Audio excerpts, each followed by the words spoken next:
తాకట్టులో ఉన్న బంగారం అమ్మాలనుకునే వారి ఇన్ఫర్మేషన్ ఇస్తే దాని వాల్యుయేషన్ బట్టి మీకు కమిషన్ కూడా ఇస్తుంది గోల్డ్ హబ్. నమస్తే, వెల్కమ్ టు మనం టీవీ. నా పేరు వలి. ప్రస్తుతం లైవ్ లో జాయిన్ అయ్యారు జనసేన పార్టీ రాష్ట్ర అధికార ప్రతినిధి అడ్వకేట్ రజనీ గారు. వారితో మాట్లాడదాం. రజనీ గారు నమస్తే అండి. నమస్తే అలీ గారు. రజనీ గారు, జనసేన అధినేత పవన్ కళ్యాణ్ గారు పిఠాపురంలో అద్భుత మెజార్టీతో గెలిచారు. సో చాలామంది ఇప్పుడు మంత్రివర్గానికి సంబంధించే చర్చ జరుగుతుంది. సో మంత్రివర్గంలో పవన్ కళ్యాణ్ గారు ఉంటారు, డిప్యూటీ సీఎంగా ఉంటారు.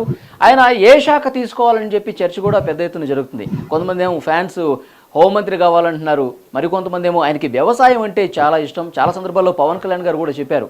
సో తనకున్నటువంటి ఫామ్ హౌస్లో వ్యవసాయం చేస్తూ ఉంటారు, పచ్చని చెట్ల మధ్య కూర్చుంటూ ఉంటారు, పాడి పశువుల్ని పోషిస్తూ ఉంటారు. సో ఆయనకు అది ఇష్టం. ఎందుకంటే కౌలు రైతులకు కూడా ఆయనే స్వచ్ఛందంగా తన కష్టపడి సంపాదించిన డబ్బును వాళ్ళకి సాయం చేసిన పరిస్థితి కూడా చూసాం. సో కొంతమంది వ్యవసాయ శాఖ కూడా అంటున్నారు. మీకున్నటువంటి సమాచారం ఏంటి? ఏం జరిగే అవకాశం కనిపిస్తుంది? సో హోంశాఖ అంటే నోవాటల్లో ఒక కానిస్టేబుల్, ఒక ఎస్ఐ సైతం 2 చోట్ల ఓడిపోయినాడు. నువ్వేంటి జనవాణి పెట్టి జనాల సమస్యలు తెలుసుకునేది అంటే, లేకపోతే ఇంకొన్ని చోట్ల చాలా మంది అధికార పార్టీ వాళ్ళు, పోలీసు వారు అన్నయ్యను అవమానించి నోవాటల్లో బయటికి రానికన్నా బంధించి ఆయన కోసం సపోర్ట్ గా వచ్చినటువంటి జన సైనికుల మీద కేసులు వేసి ఇవన్నీ కూడా జరిగిన దృశ్యం మేము చూసామండి.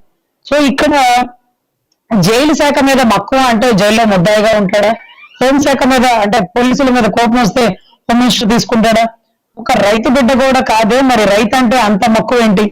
రైతు పడే సమస్యల గురించి ఎందుకు తెలుసుకోవాలనుకుంటున్నాడంటే, ఒక మనిషి తన మట్టి మేలు తనకుండేటటువంటి ప్రేమ, తను పుట్టిన దేశానికి తనేమిస్తున్నాడు పోయే లోపులు అనేటటువంటి ఒక చిత్తశుద్ధి, అటువంటి గొప్ప అభ్యుదయ భావాలు, ఆదర్శాలు కలిగిన వ్యక్తి మా అన్న పవన్ కళ్యాణ్ అండి. ఈరోజు ఏ శాఖలో కూర్చున్నా సరే ఆయన నక్షత్రాల మధ్యలో వెలిగేటటువంటి చంద్రుడిలాగే కనపడతారండి. చంద్రుడి చుట్టూ చాలా చుక్కలు ఉంటాయి. ఎన్ని చుక్కలైనా చంద్రుడి కంటే కాంతిని ఇవ్వలేమో బహుశా. సో అటువంటి కాంతివంతమైన, ప్రశాంతమైన మా అన్న పవన్ అన్న అప్పుడప్పుడు మండే సూర్యుడిలాగా ఉన్నప్పటికీ ప్రశాంతమైన చంద్రుడు అండి మా పట్ల కానీ, జనసేన కూడా మహిళల పట్ల కానీ. కేవలం శత్రువుకే ఆయన మండే సూర్యులా కనపడతాడు. రాష్ట్ర ప్రజలందరికీ ప్రశాంతమైన చంద్రులాగే ఉంటాడు. ఎనివే ఏ శాఖ తీసుకుంటున్నారు అనే దానికంటే కేంద్రంలో ఒక కీలక స్థానంలో కూర్చోబోతున్నారు అనేటటువంటి వార్త మేము వింటున్నామండి. ఎందుకంటే ఉన్న శాఖలు 4 ఉన్నాయి అనుకోండి మనకిచ్చేవి. ఆ 4గిట్లో నేను ఒక శాఖ తీసుకొని ఏం చేస్తాను? ఆ శాఖకు మీరే న్యాయం చేయండి అంటూ ఆ ప్రాతినిధ్యం కూడా అవతల వ్యక్తికి అవకాశం కల్పించి ఎన్డీఏలో ఒక కీలక పాత్ర పోషిస్తారండి. ఎందుకంటే రాష్ట్రాలని ప్రభావితం చేయగల వ్యక్తి, పక్క రాష్ట్రంలో కూడా ఆయన క్రేజ్ ఏంటో తెలిసినటువంటి వ్యక్తి. ఈరోజు ఈ రాష్ట్ర సీఎం అండి పక్క రాష్ట్రానికి వెళ్తే ఎవరో తెలియదండి. లాస్ట్ టైం మేము ఢిల్లీ సుప్రీంకోర్టుకు వెళ్ళినప్పుడు అక్కడ సంబంధించి ఒక ఆంధ్ర భవన్ కి అందరూ ఎమ్మెల్యేలు, మినిస్టర్లు వాళ్ళు వీళ్ళు వచ్చారండి. ఆఖరికి ఒకానొక టైంలో కొన్ని ఏరియా ఛత్తీస్గఢ్ కి సంబంధించి, గోవాకి సంబంధించి సీఎం గారు కూడా ఎవరో వచ్చారట. ఆయన ఎవరో కూడా నాకు తెలియదు, నాకు అసలు గుర్తే ఉండదు. కానీ అప్పట్లో సల్మాన్ ఖాన్ గారు సుప్రీంకోర్టుకు ఒక కేసు పని మీద వస్తే ఇదిగో ఆయన సల్మాన్ ఖాన్, ఆయన సల్మాన్ ఖాన్ అంటూ మేము అందరం గుర్తుపట్టాం. కానీ పక్క రాష్ట్రాల్లో కీలక వ్యక్తులు వచ్చినప్పుడు మేము గుర్తుపట్టలేము. ఎందుకంటే చాలా మంది సీఎంలు వస్తుంటారు, పోతుంటారు. అందరూ మనకి అన్ని రాష్ట్రాల సీఎంలు మనకి గుర్తుండాలని లేదు, కనీసం పేరు తెలిసిన మనిషి గుర్తుండడు. కానీ అన్ని రాష్ట్రాలకి గుర్తుండే ఒకే ఒక్క వ్యక్తి, నిజాయితీకి నిలుటద్దాం మా అన్న కళ్యాణ్ బాబు అండి. అసలు మహారాష్ట్రకి వెళ్ళినా, గోవాకి వెళ్ళినా ఆయన అభిమానులు ఇక్కడ కాదండి, పక్క రాష్ట్రంలో ఒక పెద్ద జనసేన బింగులాగా ఏర్పడి అడుగడుగున ఆయన వస్తే స్వాగత సుమాంజలి గడిస్తారండి. ఇప్పటి వరకు మా జనసేన ఇచ్చేదండి, ఇక పైన టీడీపీ కూడా ఆప్త బంధువు అయిపోయారండి. మా ఇంటి బిడ్డని మేము గౌరవించుకుంటే పెద్ద గొప్ప లేదండి, మా అన్న అని 10 సార్లు అన్నా. కానీ పక్క పార్టీ వారు అంటే బలమైన టీడీపీ పార్టీ వారు ఈరోజు పవన్ లేకపోతే ఈ గెలిపే లేదు, మా బిడ్డ లాంటి వ్యక్తి పవన్ అని మాట్లాడుతుంటే నిజంగా మాకు చాలా సంతోషంగా ఉందండి. అంత గౌరవాన్ని తెచ్చుకున్నటువంటి మా అన్న అన్నింటికి అంటే అన్ని కుటుంబాలలో ఈరోజు ఒక దేవుడుగా నిలబడ్డాడండి.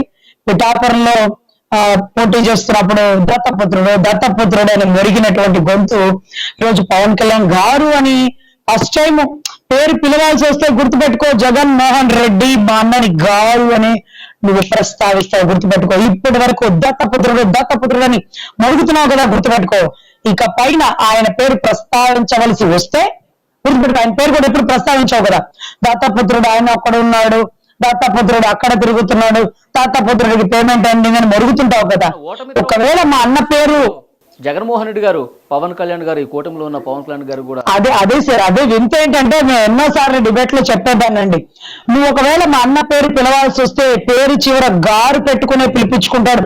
గుర్తు పెట్టుకోండి, గౌరవ జగన్మోహన్ రెడ్డి గారు అని ప్రస్తావించింది TV5 ABN డిబేట్ లో కూడా ఉండేవాళ్ళు.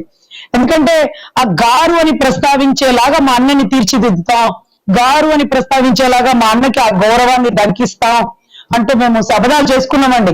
మేము చేసుకున్న శపథాల కంటే దత్తపుత్రుడు కాదురా, పిఠాపురంలో దత్తాత్రేయ పుత్రుడు రై మా అన్న.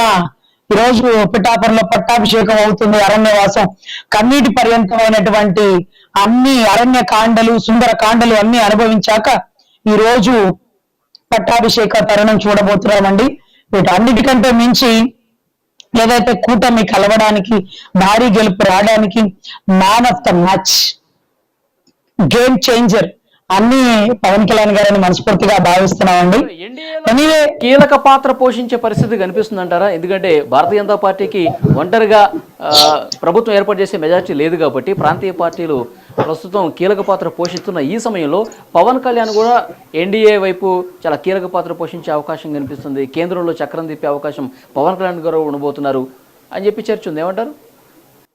100% అండి. ఈ టైంలో నిజంగా బీజేపీ ప్రభుత్వానికి మ్యాజిక్ ఫిగర్ దాటినప్పటికీ నితీష్ కుమార్ గారి ప్రభుత్వం, చంద్రబాబు గారి ప్రభుత్వం తోడుగా లేకపోతే పార్టీ కష్టసాధ్యమయ్యే పరిస్థితి కూడా ఎదుర్కొన్నారండి. అంటే ఛత్తీస్గఢ్ లో మెజారిటీ వచ్చింది, అక్కడ వచ్చింది, ఇక్కడ వచ్చిందన్న కొంచెం టఫ్ ఫైట్ నిలిచిందండి. దీంట్లో వీళ్ళిద్దరూ భారీ మెజారిటీతో చెయ్యందించారు. సో దాని వల్ల గెలుపు కొంచెం తేలికైంది. వీళ్ళిద్దరూ లేకపోతే కష్టసాధ్యం అయ్యే పరిస్థితి కూడా నెలకొంటుంది. ఇటువంటి అప్పుడు అంటే మూడోసారి ఎలా ఉంటే మరి నాలుగోసారి ఎలా ఉంటుంది, నెక్స్ట్ ఎలక్షన్స్ కి ఎలా ఉండబోతుంది, వీటన్నిటిలో కీలక పాత్ర పవన్ కళ్యాణ్ గారు పోషించడం వల్ల పక్క రాష్ట్రాల్లో ఆయనకు ఉండేటటువంటి రిప్యుటేషన్ వల్ల గ్రాఫ్ పెరుగుతుంది. కొన్ని పార్టీల వారు పార్టీలు మారి బీజేపీకి వస్తారు. ఎందుకంటేనండి ఒక్క విషయం అండి, వలి గారు, మోడీ గారిలో మనకి నచ్చేది, డబ్బు లేకుండా, రాజకీయ బ్యాక్గ్రౌండ్ లేకుండా ఒక వ్యక్తి రాజకీయాల్లో నిలబడడం అంటే కత్తి మీద సాన్ లాంటిదేనండి. అది ఇక వల్ల అయ్యే పని కాదండి. ఎంత పగిలే కొద్ది పదునెక్కిద్ది అనే మా భారీ డైలాగులు ఉంటాయి చూడండి. నిజంగా ఈ రోజు కనీసం అది అడగండి రజనీ గారు, ఇది అడగండి అంటే ఏముందని అడుగుతాం, ఏం పెట్టగలమని అడుగుతాం, ఎవరు రాజకీయంగా వెనకాలన్నారని అడుగుతాం. సో ఇదంతా చాలా కష్టం అండి, రాజకీయంగా ఎదగడం, నిలబడడం కష్టం.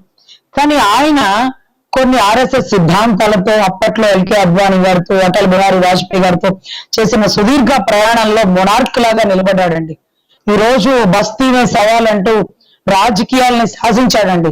ఎక్కడో వారణాసి దగ్గర నుంచి నుంచున్న వ్యక్తి రాష్ట్ర నలుమూలలా ఒక కనువిందైన పేరుతో ఈ వయసుకి కూడా ఆయన ఒక నిరాడంబర జీవితాన్ని గడుపుతూ ఈరోజు మాకు అయోధ్యలో రామాలయం కట్టించాడంటే ఈయన ఖచ్చితంగా రామదూత హనుమానే అయి ఉంటాడు అని మా అందరికీ మనస్ఫూర్తిగా అనిపించేటటువంటి గొప్ప ఆదర్శవాది.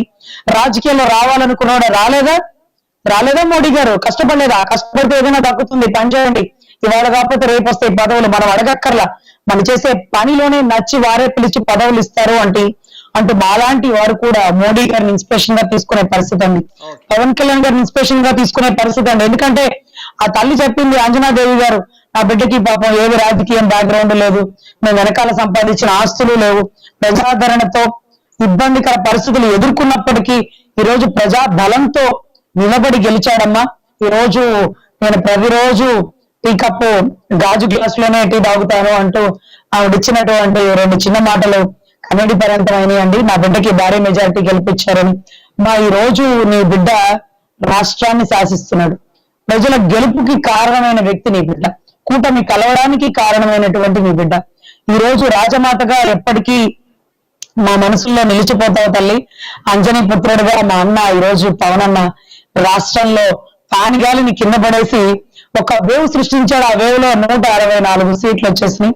ఈరోజు గెలుపుకి కొద్దో గొప్ప తన కారణం కాదు, పూర్తిగా తన కారణం ఉందని టీడీపీ వారు సైతం ఎన్డీఏలో ఉన్నటువంటి బీజేపీ వారు సైతం ఈ రోజు పవన్ కళ్యాణే కారణం అంటుంటే మా జనసేన నిజంగా చాలా సంతోషంగా ఉందండి. మా అన్న మా పార్టీకి పేరు తీసుకురావడానికి కాదు, రాష్ట్రానికే కాదు, దేశానికి కూడా తన వైపు తిప్పి చూసేలాగా తన రాష్ట్రం వైపు ఈ రోజు రాష్ట్రానికి అంత పేరు తెప్పించినటువంటి మహోన్నత మహాత్ముడు ఈ రోజు మా అన్న పవన్ అండి. Thank you very much Rajani గారు. నమస్తే.